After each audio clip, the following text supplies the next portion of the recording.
Fantastic. Well, here we go. Stephen, thank you very much for joining us on Life Behind Bars.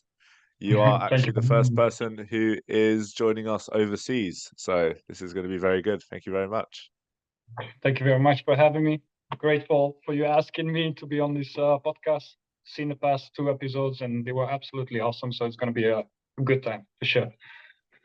That's great. Thanks a lot for the support. And, again, reasons why we got you, you're not just a bartender, but you do very good in Flair, checking your Instagram post. And not just that, what kind of brought us to kind of get you part of this podcast was how passionate you are. And I think we share a lot of things in common. And like we were discussing about this yesterday, I think, which was we have, every bartender has different opinions, and it's all about sharing those different opinions.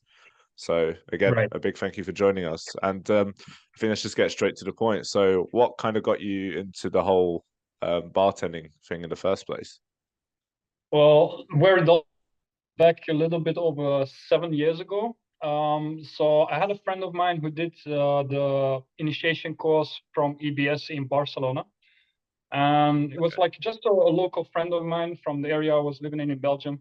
And he came back, brought back like a shaker and a bottle, had some like small tricks he learned on the course. And at that time, it piqued my interest in not in such a way that I was like hooked to it, but I just like tried it out a couple of times and it felt interesting. And I think about 2 weeks after that, I met with Christophe van den Abelen, which is also a professional flair bartender right now. And he was like throwing around four, five, six shakers at the time. And I was like, it amazed me. My mind was blown when I saw that. So I remember when I was talking to him, the first thing I actually said to him when I saw him was like, how many girls do you take to bed every week doing this? And he, Oh yeah. like, and it's like that broke the ice instantly. And because I wasn't working at the time, he wasn't either. He just moved across Belgium to where I was living. And from that moment on, I was like, "Yo, let's try this. Let's train together." And we've trained together for 5, 6 months before he moved to England, and it really got me a good base into flair bartending in general. So that's where it all started for me, just straight up meeting Christoph fairly straight in the beginning, and then going from there. I just kept the motivation up, and I've been pushing ever since. Yeah, that's really good. Yeah, I think that's kind of how a lot of us started is there was always this kind of person who kind of like inspired us or we just found was very cool. For me, it was actually one of my teachers, and I was probably 16, 17 at the time. Mm. And when I was in year 10 to year 12, I was doing catering and bartending in high school because you need to pick a course to finish high school. And I chose Okay. that, funny enough, as a backup because I didn't know what I wanted to do with my life. And then when it was year 11, we changed one of our teachers, and I had Professor Victor, the same name as me. And he was the first kind of guy that gave me this kind of bartender vibe. He had the beard. He was the first one to show me a few flair tricks, and he just kind of showed like how cool it could be to be a bartender. So I think we all kind of meet on that one person, and then eventually we take inspiration from that person, and then after that we just kind of again We start to be ourselves and show how yeah, we act and how we perform. we try to But yeah, find I a way. think it's good. We try to find a way with the basics and go from there. I think I've evolved myself into a flair bartender, which first of all, thanks to the entire community that I have, because they do support me a lot for it. It was a heavy road to get where I am right now, but I do really Yeah. for the time because people told me like, yeah, you had lessons from Christoph in the beginning, but you have such a different style than he does, and that's where we get back to like every bartender just has their own things that they actually personally evolved into, and that's what also piques my interest. Sometimes I look at other people being like, yo, this guy is really good, but then again they're like, yo man, you're insane as well, so keep pushing. It's what motivates and drives us to just become better every single day. Yeah, exactly. I think with flaring, it's such a beautiful art, part of our bartending lives. And, I think everyone will do a little trick from, spinning a napkin. But then when you kind of want to learn more and more, and, like yourself, you're a flair bartender. And one thing being surrounded by a lot of flair bartenders at times, it's amazing to see like how hard you guys fucking work on it. you know, because a lot of you guys could have your bartending jobs where you're doing 40 or 50 hours a week. Then you got a day off, usually when you should be resting, and you guys are like, no, fuck that. You just go to the park and you're there for Every hours weekend. and hours. And I had a very good friend of mine called Emilio, which he used to work with me behind the bar. And he kind of got into flaring as well. And then, you know, we one time we just met for a drink and to go and do flaring. And there's me just with one bottle trying to do one trick, and he's with, you know, two, three tins. And he was just hours non-stop. And he was just so focused on it. And then I took a break after like 20 or 30 minutes, and he's just Yeah, just keep committing and going. committing. But That's yeah, great. I think when you Go ahead. also when we were doing the Flair competition, so Emilio, like he done his first Flair competition, and this is what I'd like to ask you about. Um, when you guys are, you know, practicing all these moves, and then when you have like a competition or you're just recording your own segment, how does it feel, and how do you kind of prepare yourself for that? Oh, I think to every bartender that will be different. To me personally, I've done a couple of competitions, like, and I'm talking about like 5 years ago is the last competition I did. Um, but how I prepare, for example, to record my videos is like I just go with the flow. Either I'll probably be flaring for about an hour, something like that, and I'll find something, a sequence that fits with me because I freestyle a lot. So I used to practice sequences that were routine based when I was still doing a couple of competitions back in the day. But then over time, that changed into a more freestyle way of flaring. So when I feel like, okay, this is something that actually captures my interest to try that specific sequence, I will try to record it. But even while I'm recording, I might actually upgrade it, like small little bits. I might add a bump or a tap somewhere, and just like the final result when I landed, like I had a video a couple of days, maybe last week ago. It took me like 3.5 hours to land it, but I was so focused on getting that specific sequence out there that it just kept me running. It was pretty cold outside, but once I landed it, it was a relief. It just felt like a weight dropping off my shoulders. I can record it, I can edit it, drop it to the community, Yeah.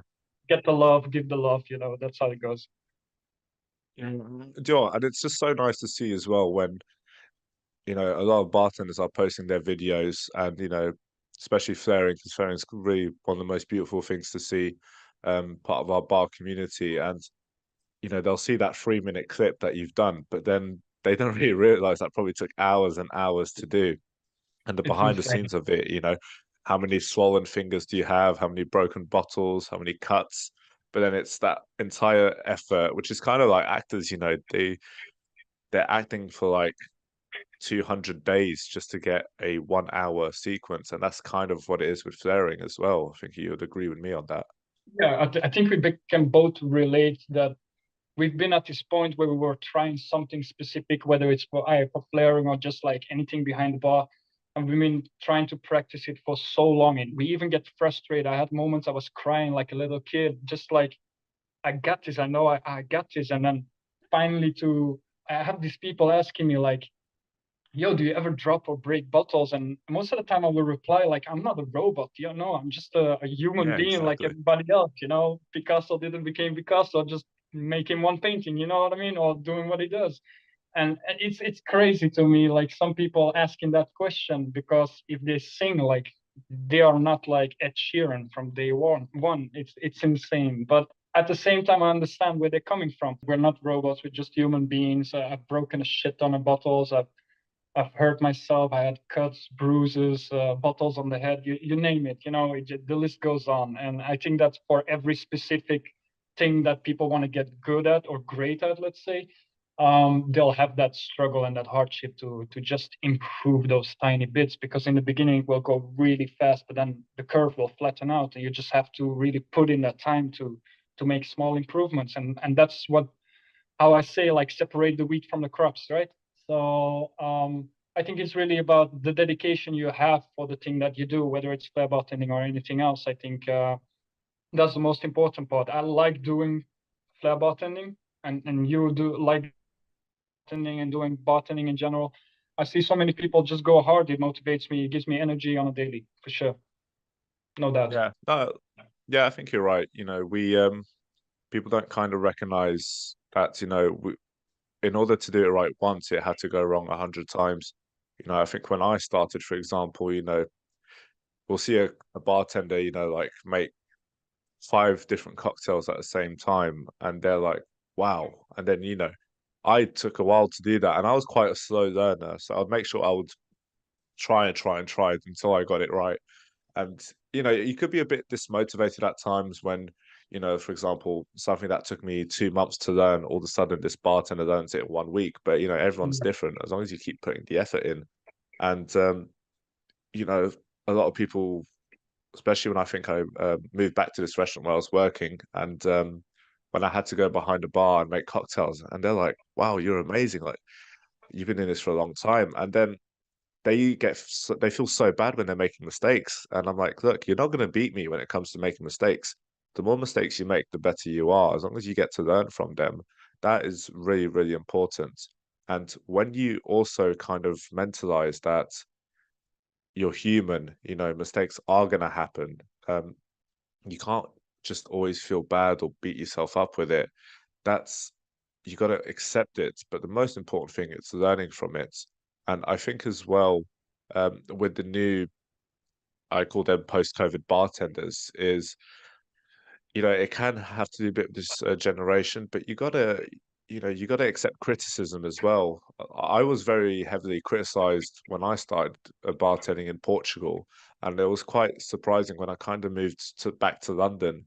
Um, in London, you do get a lot more appreciation from your work, but it didn't mean that you were treated badly. Like when I was in Portugal, it was that tough love that would kind of make you improve and just keep you on your toes, keep you stay humbled, make sure you're not a show off.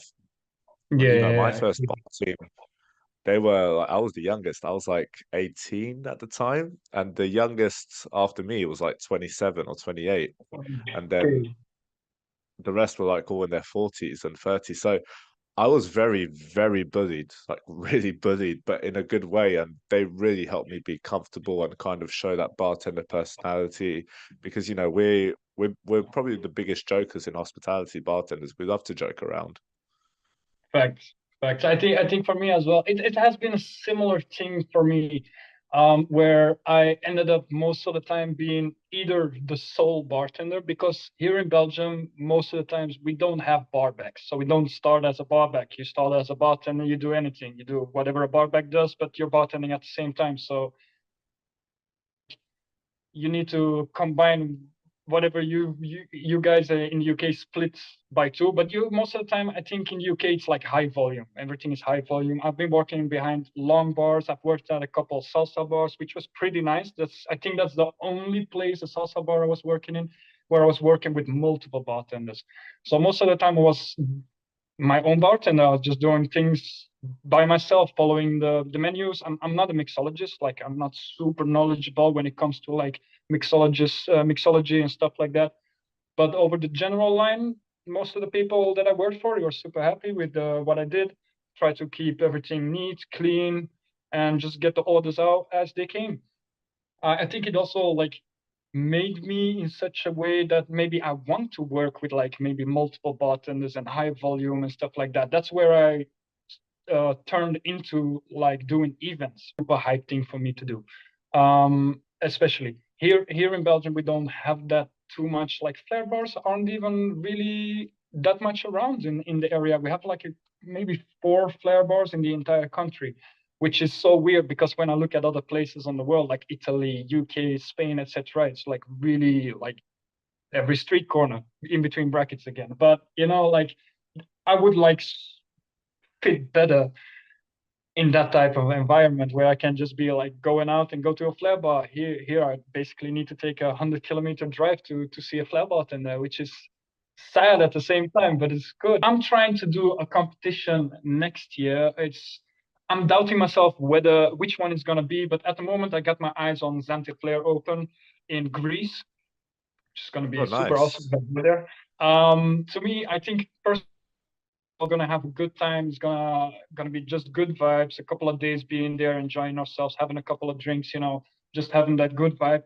But for me, at the same time, it makes me really nervous even though I've been Flair bartending for such a long time, and I'm not talking about the competition, because the way I look at some of the people being in the Flair bartending professional league, let's say, like to me, they're my idols, my pioneers, let's say, in the scene. So I'm always in this mindset where like, how can I compare to these guys? You know, they're just insane, you know. And I couldn't see myself doing anything else in my entire life. I know I need to work for society, but if it comes down to it, I would only do bartending for the rest of my life till the day I'm crippled, no doubt about it. So, and I think, like you said, being that family vibe where even though they might be better or not as good as you, I don't look at it that way, but they really push.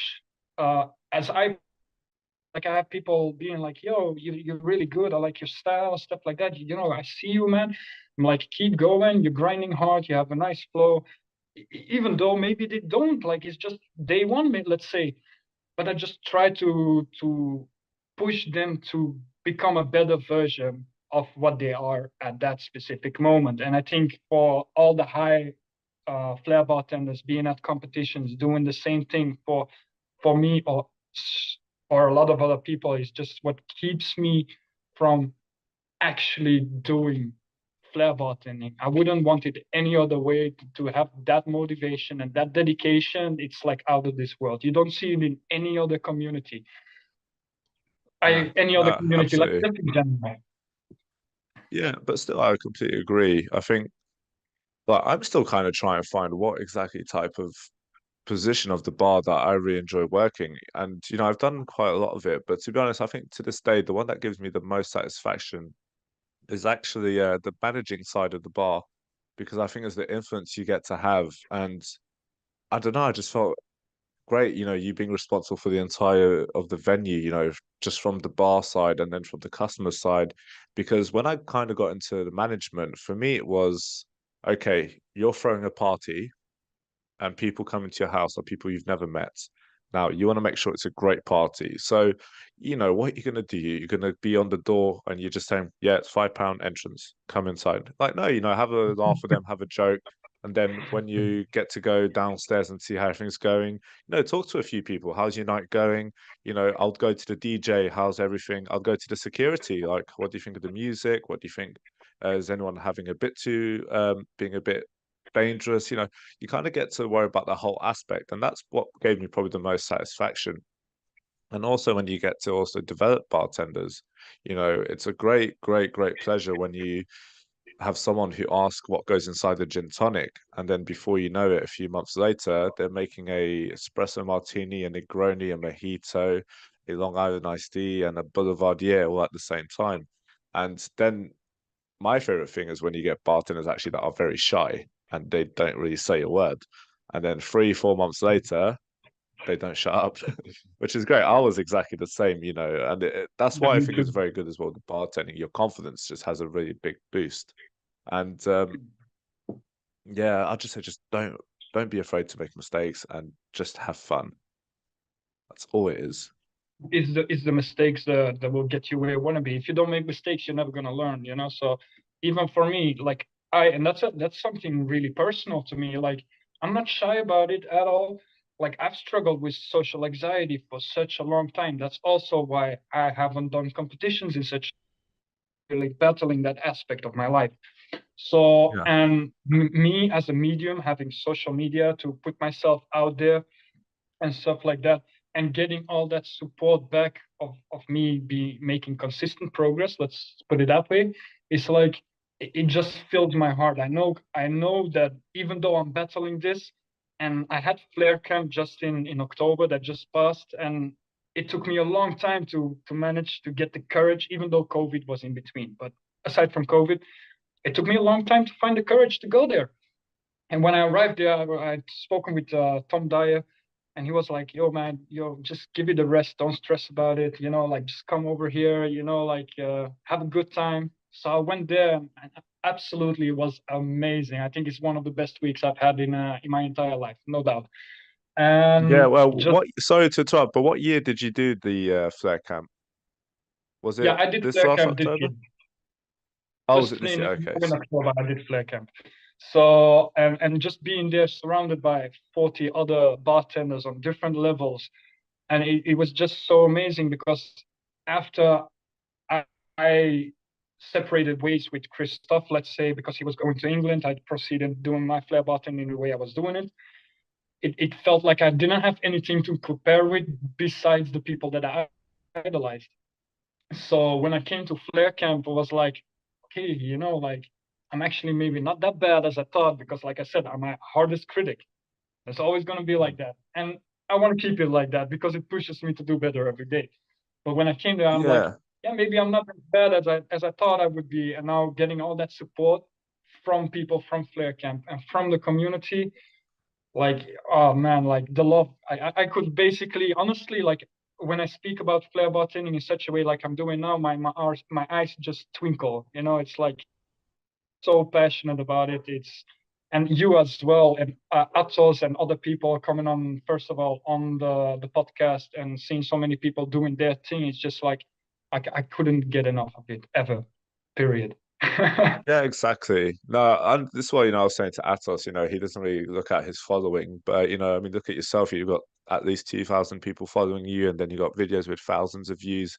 And I said, like, you guys don't realize how many people you got into this industry, and probably someone who was a bit shy of posting their videos, but then they're seeing you post your videos, and it's a really great thing to see. And like I say, I absolutely love the more bar videos out there, the better. And like you say, you being your harshest critic, it is really important. When I finish work, every day I finish work, I used to always think I didn't do a good job.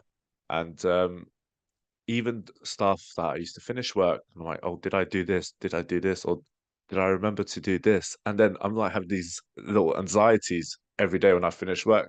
Because for me, no matter how much I've done, it was never enough. But when you did have days that you've done a good job, but you always think you could do better, but it's the satisfaction you get from it. And like you say, you've probably worked hours and days and weeks and months on this segment, and then you release it on, your social media, and then sorry, excuse me, all of a sudden you have this person who just comes up to you and said, "Oh, look, what you done was just amazing." And then you check their social media account, and then you just see them getting started. And you don't have that thing that, oh, there's another one trying to be a Flair bartender. You're looking at that like, yes, that's another one part of the group. That's exactly what we Yeah, need. it's And like the family that's what I love grows. about us. Yeah, exactly.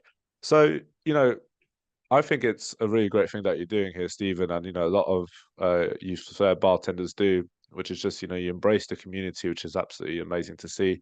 And I hope to have you here in London one day as well. But where do you see flair bartending going now in the future, like 3, 4, even 5 years from now? Ooh, that's actually a really good question. I think I have like one specific route that I do want to take, and it might be a little bit different than other people. For me, as a flair bartender, I would like to generate passive income streams and become a digital nomad.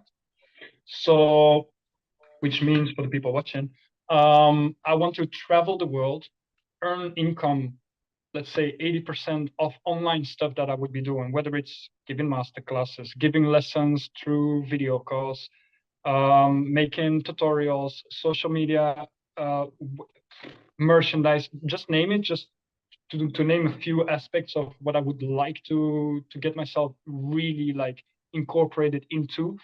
And income that's enough for me to travel the world so I can do guest bartendings and teach other people on location. I don't want to feel restricted to one specific area of the world. Like the world is so big and Belgium is so Yeah, small, I just want to be traveling. And at the same time, I want to feel like I've put in time to teach either the next generation something. It doesn't matter what it is.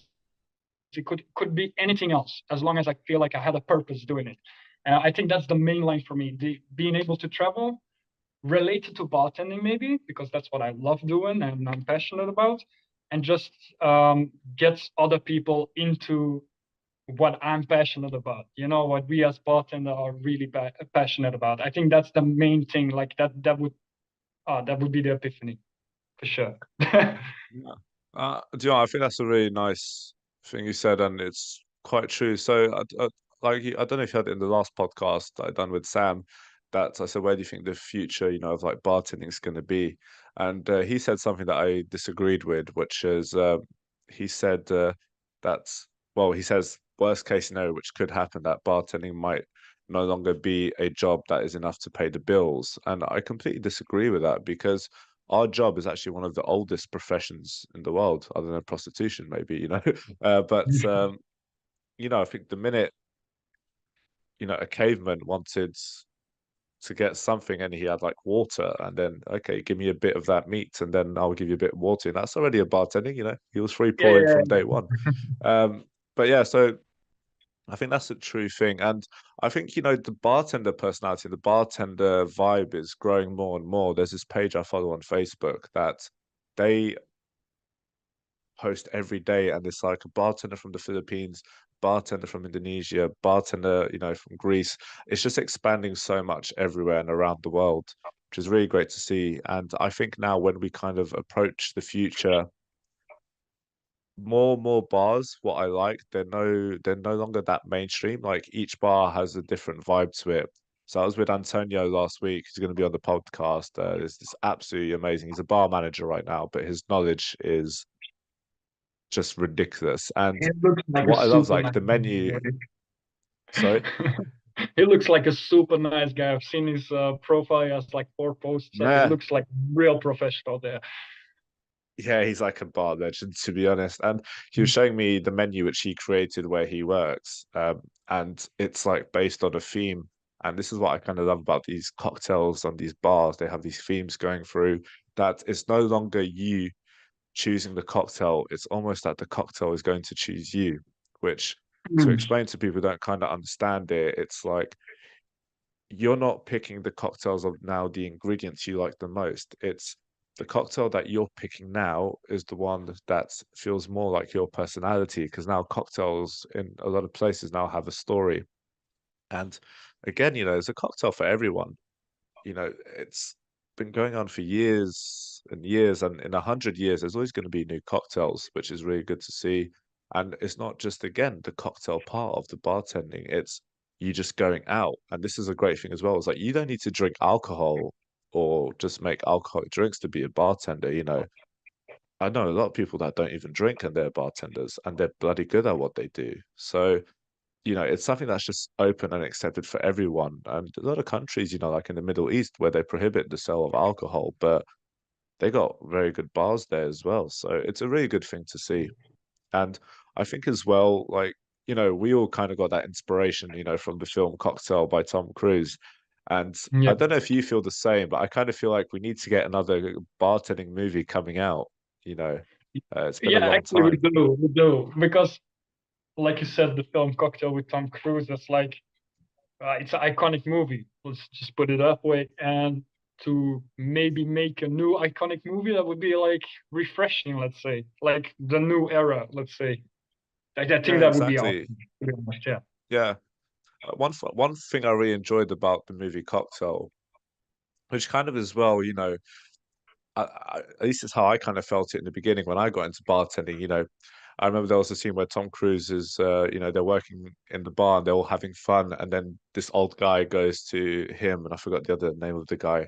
He's like, "I want you two working for me," and then they go and they work this amazing bar, and then they're having a great time, and then after that, Tom Cruise is trying to find a way to like make a lot of money and be super mega rich, but then when the film draws to its ending, he doesn't care about the money. He just wants to be happy, and he finds the one. And then the way the movie ends, that he just goes back and he has his own bar, which doesn't make much money, but he's just happy there. And I kind of Yeah. feel the same as I do right now with that as well. So when I was leaving my previous job, I was having conversations of my bosses trying to get me to stay, and we were discussing money, and I said I don't really want to make that much more money that I'm getting now in life. And he kind of laughed, and he's like, trust me, you're going to always want to get more and more money. And that is absolutely not true. I think that I Happiness first, I right? tend yeah, I turned down a job which basically was going to double my salary, and it was very tempting, and it would have helped a lot of problems I have in my life because as we said yesterday, all bartenders are broke, to be honest. But Yeah, it honestly. it also kind of made me say like, no, let me go through a few more struggles. I'm only 25, Mhm. and also we need to make mistakes. Going back to what we were talking about. So I think at the end of the day, we kind of really need to just be ourselves. And like you say, we want to find what we want to do. And, there's so much out there in the world that we kind of will get the opportunity to do exactly what we want to do. And I have no doubt that you're going to achieve what you want to achieve, Stephen, because, your vision's very good. Your passion is all the way there. And that's why I had you on the show, like watching you talk, watching you post stuff. It's like, that's a real fucking bartender right there, which we really, that the whole world needs to see. So, that's one Bless point me. to it that's very important.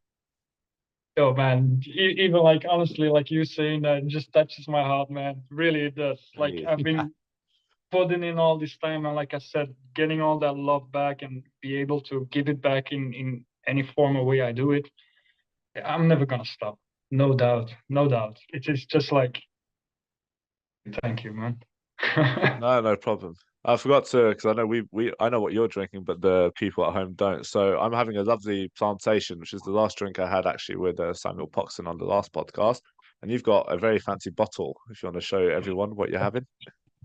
I do got some Daliv vodka, which is a Swiss brand, by the way. It's made in the Bordeaux region of France, but they get sold out of Switzerland. So basically, the backstory to it is like the Right. name derives from Dali and Eve, Evelyn, and they combined the name like this. Is a very smooth vodka, 40%. Okay. It doesn't have like a really heavy punch to it, but it's really smooth. I advise you guys to get one because yeah, man, they're really tasty. They're really, really great. I've been sipping on it for a few days now. I opened this one, and yeah, it goes down really smooth. Doesn't have like a hard punch to it. I enjoy it very much. Yeah, for sure. Ah, that's good. Yeah, this is my first drink I'm actually having in a while. Oh, when I mean a while, I mean like 4 or 5 days. I don't really get the sense of drinking at home unless, just a beer on occasion, but even that, it's rare. Yeah. But to hear a funny thing as well, sometimes people, like from a customer's point of view, we love our customers, but you do get customers that really don't understand our jobs. And I went to this bar and I just saw I heard the most horrible thing ever, which was apparently these girls were sitting on the table and it was booked. So the bartender or manager went to them and said, sorry, we have a booking coming in 15 minutes, just give you a heads up. And then they're refusing to leave. And Mm. they're making a bit of a scene. And then the manager goes downstairs and he's not English, he's foreign. And then these Yeah. customers go to him and they're like, oh, where are you from? You're not from here, you're foreign. And then all of a sudden they're going to him as like, yeah, it's because of us that you have a job. And he took it really well, to be honest. And then eventually he gets Yeah. the girls outside and they say, yeah, it looks like Brexit didn't really work when it should have. And then she said, well, we spent £80, so thank you, because now we got to actually help you pay your bills. And then he goes to them, he's like, oh, thank you so much. Now I got money for groceries today. But you do have these kind of terrible people at times, but then, you do get nice people that will make it up for it as well. But, I think a good thing as well that got me more as well into management is the confrontation. I'm a very agreeable person, so and I don't like confrontation, but when you have to deal with it, and one of the hardest things ever is to tell someone that they have to leave because they drank too much. And a lot of Mm. people don't understand why we do that because they're like, why are you doing that? You're making money with me. It's like the goal of you going out is for you not to get smashed. The goal is for you to have a good time. We don't want you to wake Yes. up the next day forgetting what you've done with a massive hangover and regretting it, so saying, why did I spend this so much money? We don't mind you having a little bit of a headache, but oh, yesterday was really fun. It was worth waking up a few extra Mm. hours later than usual. And you look at your phone, you see all the pictures you had. That's what we look for when the customers go out. I don't know Is how's the lifestyle in Belgium? ooh. I'm really honestly, I'm a really bad person to ask that thing about because I'm like same as you. I don't really drink a lot, just very occasionally, Oh, and I then I'm do, like, but fuck, yeah, okay, but I like I don't drink a lot, a lot. Like for Yeah, I drink on holidays, like Christmas and New Year and maybe my birthday and stuff like that. yeah, I'm not really a guy that goes to the club, or I don't go to bars a lot. I've worked in bars and I've drank there, but it's not like the scene. It really depends. If you go to Antwerp, which is the biggest city in Belgium, let's say, I've lived my life, really nice city. I advise everybody, if you're in Belgium, go to Antwerp. So no, they have clubs. It's really outgoing, but it's not like the UK. The time to go party, let's say, in the UK, that's at least the stereotype I go from.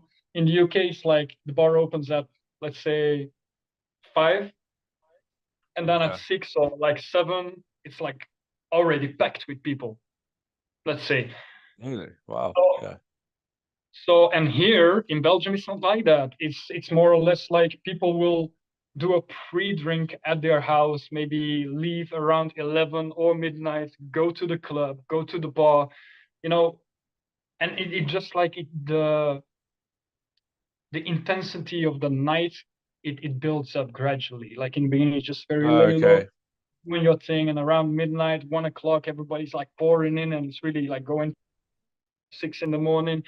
Especially like in high volume bars or in nightclubs, they really have that type of vibe to it. It's not like when it opens up, like an hour or two later, they just because the way I see it when you spoke to me about the UK is like you will be going home at 1 o'clock. You know what I mean? Like, Yeah. and that's when the party, like in between like 11:30, 12 o'clock, that's when the party like starts here, like so.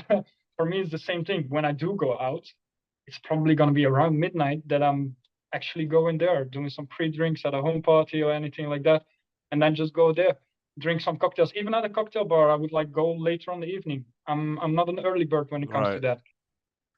No, that's quite interesting because, yeah, like you say, here in London, around 6 or 7, if it's a busy day and everyone wants to go out, the bars will be full. And, Hmm. Belgium's like Portugal, it's like you don't go out at 10, if you get that midnight, that's kind of the time you're aiming for. Yeah. And then it'll go on until 6 a.m. And that's because, as well, here in London, a lot of places have a 3 a.m. license. But Hmm. no, that's one thing that's very true. One thing that's so the story of like how people in London drink it's quite intense as well because like we have cocktail bars that will open from midday and they'll be full already. And brunch is a big thing here where they get bottomless drinks, but a lot of stories. So like your typical group of Londoners going out for drinks is they'll probably meet around 3 or 4 o'clock in the afternoon, and they'll probably Hmm. go to do this brunch. Then the brunch finishes at 6 o'clock, and then they might get something to eat, but it won't be like a main course. It might be some sides, but they're Right. still drinking.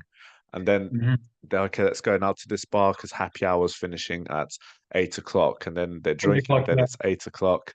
And then in those 2 hours, they're just, having cigarettes and talking to people. And then it comes 10 o'clock. And then from that 10 a.m., sorry, 10 p.m. to 3 a.m., they're just like going hard on even more Yeah. drinking and more It got partying. full in And then yeah. if there's another after party, then well, look what's going to happen with that after party. They're going to Mhm. go until 6 a.m. and then get home probably at 8 o'clock. So when you look at it, they've been drinking and partying for like 14, 15 hours, hardcore, which is Yeah, that's really hardcore, man. I could not do that. Honestly, if I would be yeah, drinking for 14 or 15 hours, I'd be dead by midnight, man. yeah. I mean, I don't know. I've had better times with it, but yeah, it's true. It can get quite a lot, and I think as well, I've I've been out a lot, and like I always mention in this podcast, Be At One's one of my favorite places to go to. But it's when I'm looking back and see how much money I've spent on it, and I'm like, well, do you regret it after all that money? I'm like, not really, because it kind of made me who I am today. Now, if you're going out and you're regretting it, then that's a problem. But if you're not regretting what you're doing, then that's absolutely fine. So that's one way to look at it as well. Um, but to be honest, is I think, everyone when they go out, they have this own personality. But now it's just to change the subject, one thing I was going to also speak to you about, which is we have a lot of different bartenders as we discussed. So what do you think is the difference now between a pre-COVID bartender and the difference between a post-COVID bartender? How do you think they are different? Ooh, it's actually a really good question. I think for me, I did pre-COVID bartending, and I was still building up to becoming the person that I am today. I personally think that it just felt like a job. It felt like a job. I think pre-COVID, it felt more after COVID because having all this time where we couldn't work here in Belgium, we had a lockdown for 14 months in total, which is insanely long. Yeah. I was working at the bar when I wasn't working at the bar when the first lockdown happened, and I was working at the bar when the second one occurred. So I was like getting government pay afterwards. The second lockdown ended. I really felt more like I wanted to connect with what I was doing. Beforehand, I was just like working and not really thinking about it, just being passionate about Flair tending in general. But after that, I was really like, I really want to get more into it, being more service focused, service focused, being there for the customer. I had this period of time. I think everybody had this period of time where they were like disconnected from the world so badly that we actually wanted to have that connection again even though it was Yeah. as a bartender. We just wanted to connect with something, and we as bartenders we connect with either the people at the bar and the bar itself. So I think post-COVID bartenders are more into it than pre-COVID bartenders. Just in general, like their passion has leveled up from being here and going straight up there and being like, yo, I gotta put myself out there because if we go on a lockdown again, I'm gonna be missing this stuff. So that's how I look at it, at least. One thing I did really want to ask you, which is something that I've kind of got a bit more familiar with a lot of bartenders, especially over the last year, which is, a lot of people consider us bartenders to be very social and extroverted personalities, which I am quite an extrovert myself, which means, I gain energy from being around people, and introverts lose energy being around people. And it's funny how a lot of bartenders are actually quite introverted and they have to deal with a lot of anxieties of having just to deal with people. So I try to ask you, like, because you do consider yourself to be quite an anxious and introverted person. So how do you kind of really deal with that? The thing how I actually dealt with it is like I tried to get my focus on the fact that I wanted to deliver excellent cocktails, which I'm not a mixologist. You give me a recipe or a menu to follow, I want to put it into detail. I want to be like the garnish needs to be really good, the composition needs to be really good. I just wanted to be very strict when it came to me as a bartender managing the bar. It would be orderly. It could be messy, but I would like fix it straight away. It's like some type of OCD type thing that I was dealing with to cope with the anxiety that I was having. I had moments where um, people would try to talk to me and I just didn't felt comfortable with it, and people notice. That's the thing with an introvert. I have conversations and sometimes it just go very smoothly, and I don't have any issues with that, but I have other conversations where I'm like, what the fuck am I even saying, what I mean? So I think it builds up over time.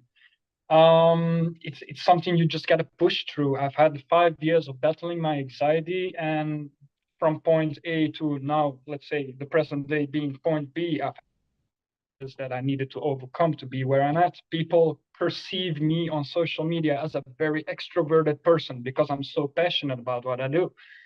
Behind the bar, I'm more like I'm on this side of the bar, you're on that side of the bar, but that doesn't mean there will be no conversation. I know as a bartender, I have to do the things that I have to do. And like you say, for me, it's like getting a soda out of a how do you call these things in English? Oh, Uh, fridge. getting a soda out of the machine, like put in a coin. Like I would like Yeah, yeah, every time I have a conversation, would put like a coin into the machine, receive the conversation, I get the conversation going, expend the coin. I have 5 coins let's say I have 5 coins for the entire evening. I expend the coin. yeah. By the end of the evening, the night is over, the shift is over. I don't have any coins left. I'm depleted of energy. That's how it feels for me. But as long as I'm on the job, what is necessary for me as a bartender. I think that also made me, to put it that way, like it made me a bartender that wants to be me. I think a lot of times when I was working in the bar, I didn't felt like I could be myself, where either because I don't come across like a very, very confident person behind the bar, Yeah.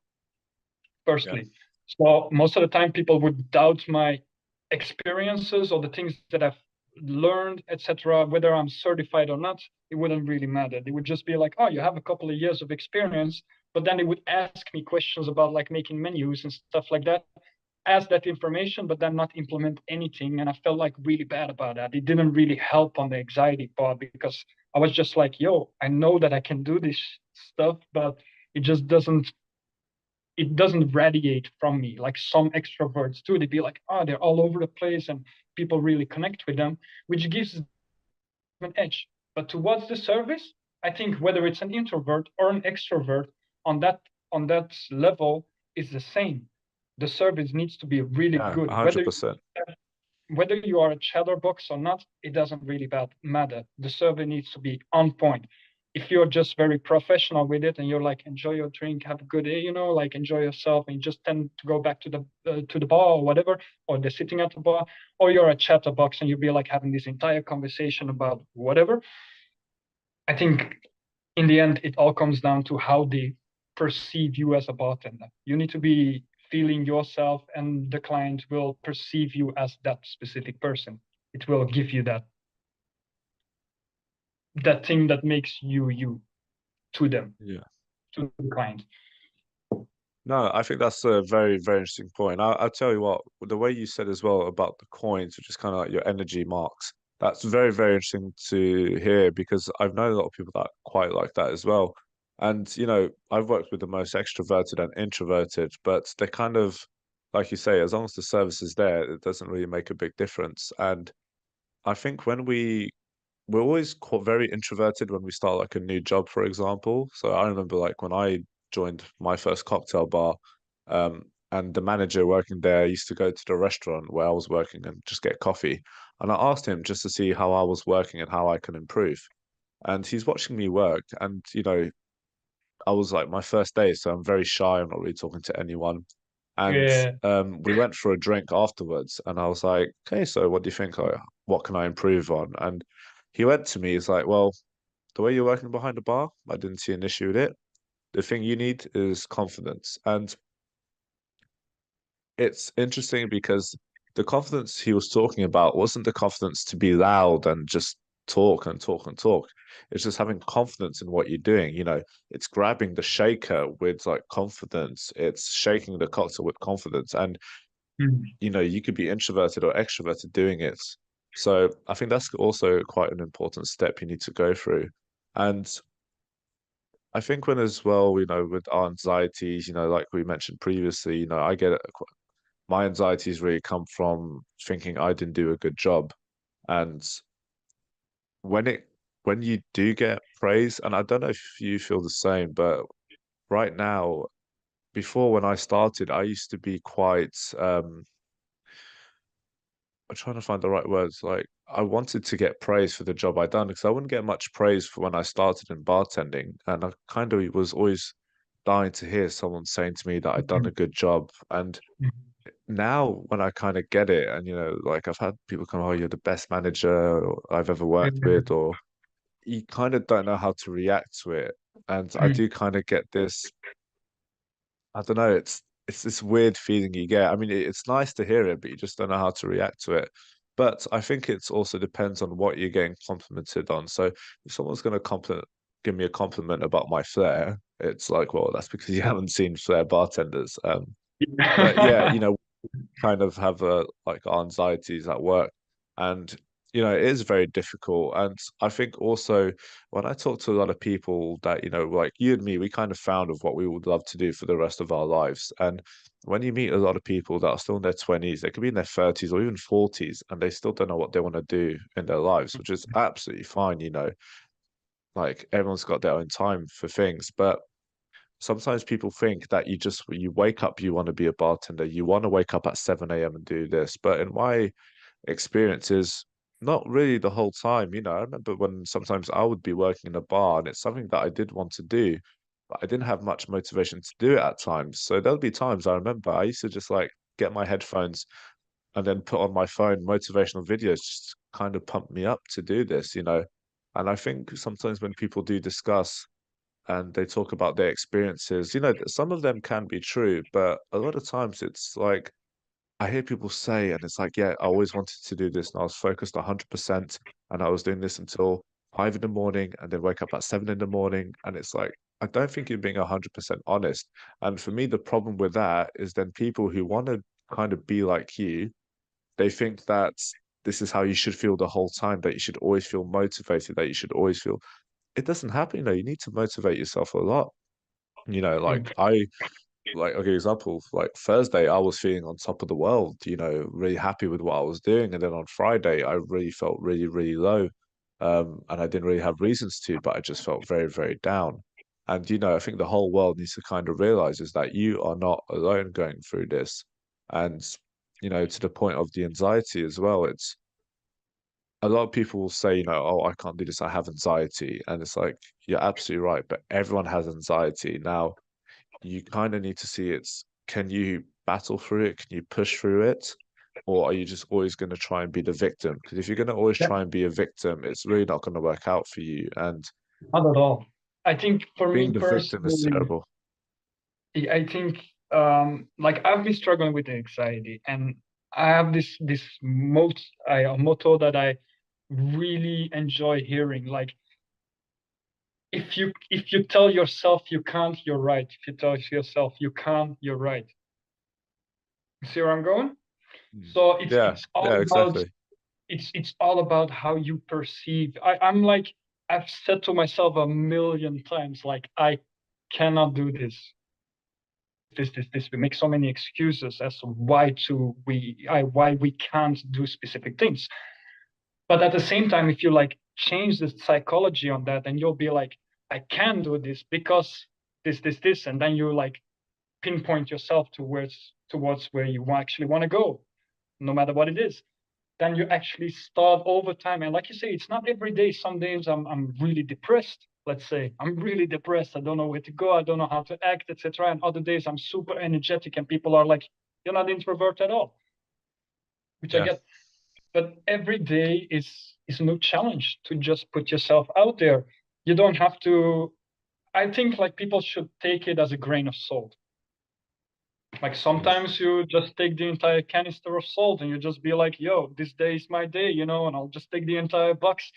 But other days you just have to be like, today we'll just just make a nuance and just take a pinch of salt, like, But mm, yeah, like you say, you've got to take it with a pinch of salt. And look, it's like life's tough, man. It is difficult. But then, and I was talking with this as well to go like about happiness. People think happiness is like you just wake up happy and you're doing everything happy. And it's like a lot of time happiness is by expectation, but happiness comes in short like periods of time. And that's the times you got to kind of be looking for. And a lot of times it is expectation. If you go into work, also not work, but like you say you go out with your friends and your friends hyping the whole thing up, saying tonight's going to be legendary, we're going to be doing this, you're going to be doing that. So all these mm, expectations are right up here. Then when you go into the night, because you didn't hit those expectations, your happiness levels drop.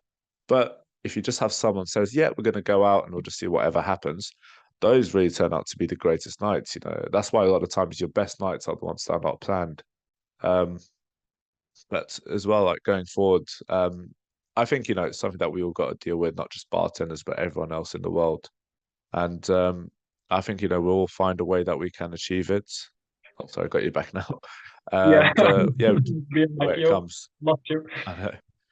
But yeah, look, Stephen, so I'm really happy to have you here, and I'm sure we'll get to have you back very soon as well. And hope to maybe I'll go to Belgium or you'll come over here. But before I get you to do your own things. Have you got any advice for the fresh upcoming bartenders? Words of inspiration before we lose you.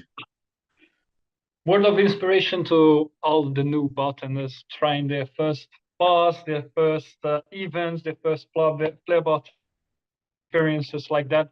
Don't overthink it too much. Just go with the flow. be consistent, try to build yourself up from point A to point B, but just take it as it comes to you. Don't push on it too much. Just be consistent on a daily basis. Don't put 24/7 of your time in it. You still got a life to live. And that's the best advice I can actually give it. Enjoy the process. That's the best advice for me personally. Yeah. Fantastic. Yeah, I think we could leave that there. Well, look, for everyone's been listening, bartenders, thank you very much. And just a big reminder, guys, remember, if you ever want to get through your busy days or you're just very tired, hungover, you've got your lovely gold weather, or you could even have the lovely Deliv. How do you pronounce it again? Sorry? Daliv. Sorry. Yeah, Yeah. exactly. You got Daliv. And if you want to get some Daliv to do your own events, guys, the Mercenaries Bartenders, which will take you to do any event you like, link will be in the description below. And if anyone wants to any apply donations for our podcast, the link to my PayPal will be below. And again, Stephen, thank you so much for doing this. And hopefully we'll just get more people like you into the bartending world, and hope to have you back again very soon. So thank you for everything. Guys, been Life Behind Bars. I'll see you on the next episode. See you on the next one. Thank you for having me, brother. Peace out.